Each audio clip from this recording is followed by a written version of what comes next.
Hello neighbors, it's Brad here at eTrailer, and today we're taking a look and installing the eTrailer trailer hitch receiver on a 2021 Chevy Express van.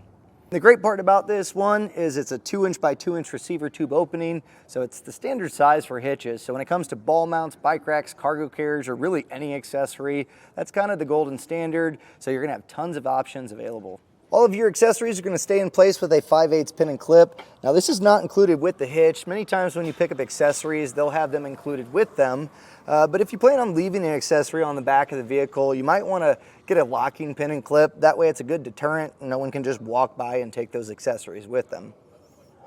Now when it comes to towing a trailer, this has some serious capacity. It's coming in with a gross trailer weight rating of 10,000 pounds, and that's going to be the weight of the trailer plus the accessories loaded onto it.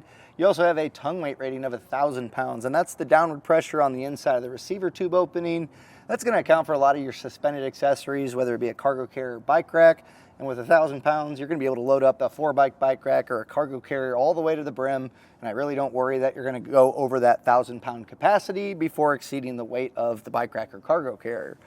Now this can be used with a weight distribution hitch if you need to squeeze out a little bit extra capacity or just get a better towing experience, and it's going to bump those numbers up to 12,000 pounds for your gross trailer weight rating and 1,200 pounds for your tongue weight. Just because the hitch is rated extremely high doesn't mean that the vehicle can necessarily tow that.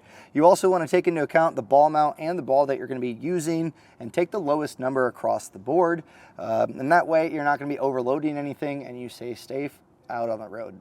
Now a few quick measurements to help you determine which accessories to pick up. We'll be measuring from the center of our hitch pin hole to the furthest point on our bumper, and that's going to come in right about 3.5 inches. And normally that's a measurement that you use to determine whether or not a folding accessory like a cargo carrier or bike rack can stow vertical. It's also a good way to determine if you're going to have a ball that's going to be out far enough to tow.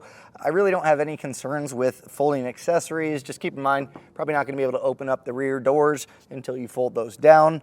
With the ball mount, you might want to get one with a slightly longer shank. It's not imperative, but having the ball out a little bit further makes it easier to hook that coupler up. And along with that ball mount, making sure you get the proper riser drop is going to be key. So measuring from the top of the receiver tube opening to the ground, we're coming in at 16 inches. And to get the riser drop necessary to get your trailer nice and level, the best way is to measure from the ground to the top of the coupler of the trailer when it's completely level, and then compare that with the 16 inches. And then based on the math, you can determine that riser drop necessary to get that trailer going down the road perfectly level. If you decide that, well, I don't have the place to do it, the tools to do it, or even the want to do it, totally understand, but it's definitely worth getting a hitch on the back of your van. So don't let the installation deter you. You can reach out and use our dealer locator to find someone close to you. That way you can get the hitch installed and still be able to utilize it for all that extra real estate or accessories that you may have. Now, if you installed it yourself or had it installed and you know, we want to see what it looks like when it's done. Take some pictures of it, of the install. Whatever you're loading up, we love to see the adventures you guys go on. It also helps neighbors at home maybe realize what they can do with their van as well. To get our hitch installed, it's going to be really easy. You're just going to want to grab your carriage bolts and spacer blocks, and these are just going to pass into the frame and become the mounting point for our hitch to bolt up to. And in order to get these into the frame, there's a cutout on the inside channeling that will allow you to just drop these in by hand. And so the holes we'll be using are going to be the most rearward holes. So we have one here, and then there's 2 holes here. We're going to be using the one that's towards the rear. So same thing, that frame rail has a hole up there. We'll just get this dropped in. Now we're just going to repeat the same thing on the other side. You're going to want to grab an extra set of hands. It's a pretty clunky hitch, and we're going to just guide this to where those studs go through. And each person should have a serrated flange nut, and that way when you get this up in place, we can start on a few of the threads on each side, and it'll hold the hitch up, making the rest of it easier to get installed. Now on the passenger side, the exhaust can get in the way slightly. You just kind of push it off. It should slide in place, and then we'll just get one of these started.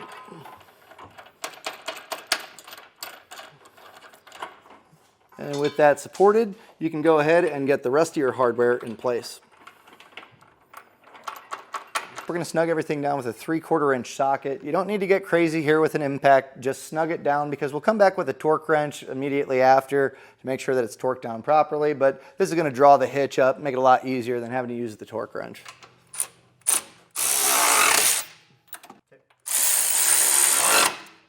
We're gonna come back with the same socket and a torque wrench. Torque settings are gonna be found in the instruction manual. This is gonna be an important step and make sure that long term the hardware is gonna be tight enough to be able to tow a decent capacity, and also it's not gonna be too tight, putting stress on any of the hardware. So if you need a torque wrench, we have them available here at eTrailer.